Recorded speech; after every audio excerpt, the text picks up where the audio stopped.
परशुराम ने कर्ण को श्राप दिया। कर्ण द्वापर युग के महान योद्धा में से एक थे, लेकिन उनको मिला श्राप उनकी मौत का कारण बन गया।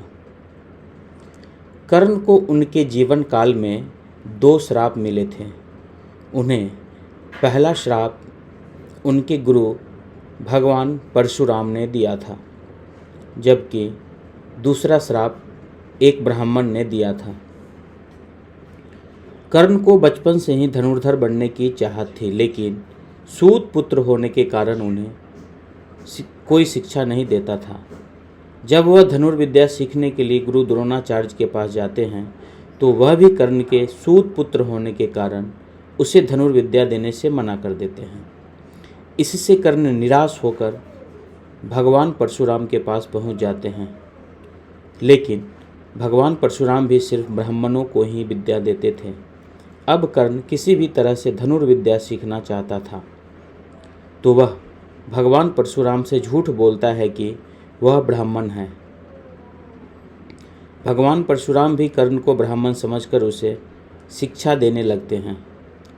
जब कर्ण की शिक्षा खत्म होने वाली होती है, तब एक दिन उनके गुरु भगवान परशुराम दोपहर के समय कर्ण की जंघा पर सिर रखकर आराम कर रहे होते हैं। थोड़े समय बाद वहाँ एक बिच्छू आता है जो कर्ण के जंघा पर काट लेता है। अब कर्ण सोचता है कि अगर वह हिला या बिच्छू को हटाने की कोशिश की तो परशुराम की नींद टूट जाएगी। इसलिए वह बिच्छू को हटाने की बजाय उसे डंक मारने देता है। कर्ण काफ़ी समय तक बिच्छू के डंक से होने वाले दर्द को सहता रहता है। फिर जब कुछ समय बाद गुरु परशुराम नींद से उठते हैं, तो वह देखते हैं कि कर्ण के जांघ से खून बह रहा है। यह देखकर भगवान परशुराम गुस्से में कहते हैं, इतनी सहनशीलता सिर्फ किसी क्षत्रिय में ही हो सकती है।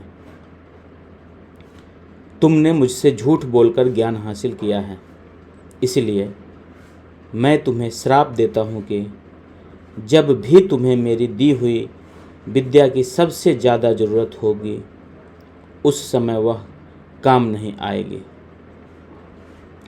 इससे निराश होकर कर्ण अपने गुरु से कहता है कि वह स्वयं नहीं जानता है कि वह किस वंश और कुल का है।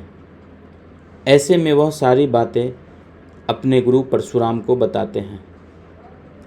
यह जानने के बाद भगवान परशुराम को श्राप देने पर पछतावा होता है, लेकिन दिया हुआ श्राप वापस नहीं लिया जा सकता था। इसलिए वह अपना विजय धनुष कर्ण को वरदान के रूप में देते हैं। इसके बाद कर्ण भगवान परशुराम के आश्रम से विदा लेते हैं। इस घटना के कुछ वर्षों बाद एक दिन कर्ण जंगल में किसी अत्याचारी राक्षस का पीछा कर रहे होते हैं। वह राक्षस को निशाना बनाते हुए उसे मारने के लिए बाण चलाते हैं, लेकिन राक्षस अचानक गायब हो जाता है और बाण दलदल में फंसी एक गाय को लग जाता है। बाण लगने से गाय की वहीं पर मौत हो जाती है। उस गाय का स्वामी एक ब्राह्मण होता है, जो गाय की दुर्दशा देखकर कर्ण को वहीं पर श्राप दे देता है।